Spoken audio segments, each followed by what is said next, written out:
Muhofizatchi gazetining 1-mart bergan xabariga asoslanganda, Kanada va Gollandiya parlamentida Xitoy hukumatining Uyg'urlarga yurgizgan siyosati irqiy qirg'inchilik deb e'tirof qilingandan keyin Avstraliya parlament a'zolari Avstraliya yuqori palata, ya'ni Kengash palata a'zolarini o'xshash shaklda Xitoy hukumatining Uyg'urlarga qilgan muomalasini irqiy qirg'inchilik deb tanishga chaqirgan.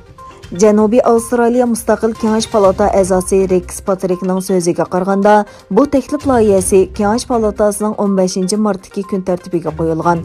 U yana bu loyihaning Avstraliya xalqaro jamiyatga qatnashishga hozirlanayotgan paytdagi asosliq partiyalarning siniqi hisoblanganligini ta'kidlagan. Avstraliyada yashayotgan Uyg'ur jamoatimi oldin hafta Viktoriya maydonidan Janubiy Avstraliya parlament binosiga qadar ommaviy yurish va namoyish faoliyati olib borgan bo'lib, Avstraliya hukumatidan Xitoy hokimiyatining Uyg'urlarga yurgizgan jinoiy qilmishlarni rasmiy holda irqiy qirg'inchilik va insoniyatga qarshi jinoyat deb e'lon qilishini talab qilgan.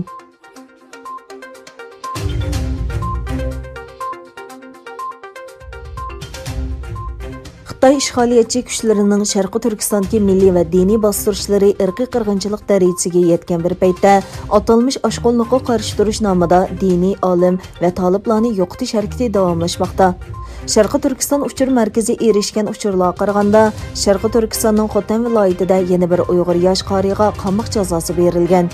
İgilinishcha Xotan viloyatining Keriya noyisida o'ltirishliq Obul Qosim qori qonunsiz diniy ta'lim-tarbiya bergan deb ayblangan va 2017-yili 25 yillik qamoq jazosiga hukm qilingan.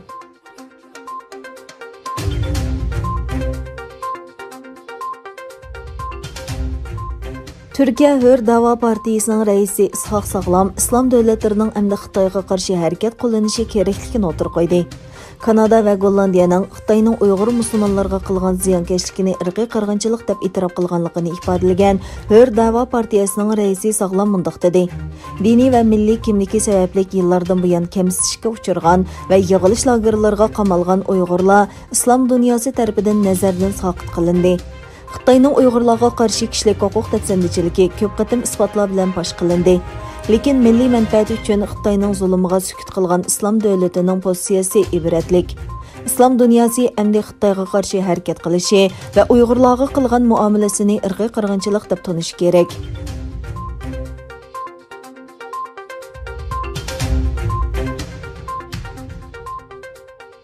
Amerika Tashqi ishlar ministrligi Amerikadan Rossiyaga mudofaa sanoati eksport qilishni to'xtatishni qaror qilganligini e'lon qilib, Rossiyaning Aleksey Navalniyni zaharlaganlik uchun yurgizilgan jazoga yana birini qo'shdi. Rossiya o'qituvchilar rahbari Aleksey Navalniy zaharlangandan keyin Germaniyada doktorxonada yotgan. Davolash tamomlangandan keyin Rossiyaga qaytib kelgandan keyin qo'lga ilingan. Vaqadan keyin Amerika Rossiyaning 7 yuqori darajalik amaldori va 14 shirkatiga jazo yurgizishni qaror qildi. Yana bir tarafdan Rossiya Tashqi ishlar ministrligining bayonotchisi Mariya Zaharova bayonot e'lon qilib, Amerika va Yevropa ittifoqining jazo qaroriga inkas qaytarib mundaq dedi. Biz buni qabul qilishni xohlamaymiz. Biz cho'qim o'zaro javob berish prinsipiga asosan javob qaytaramiz.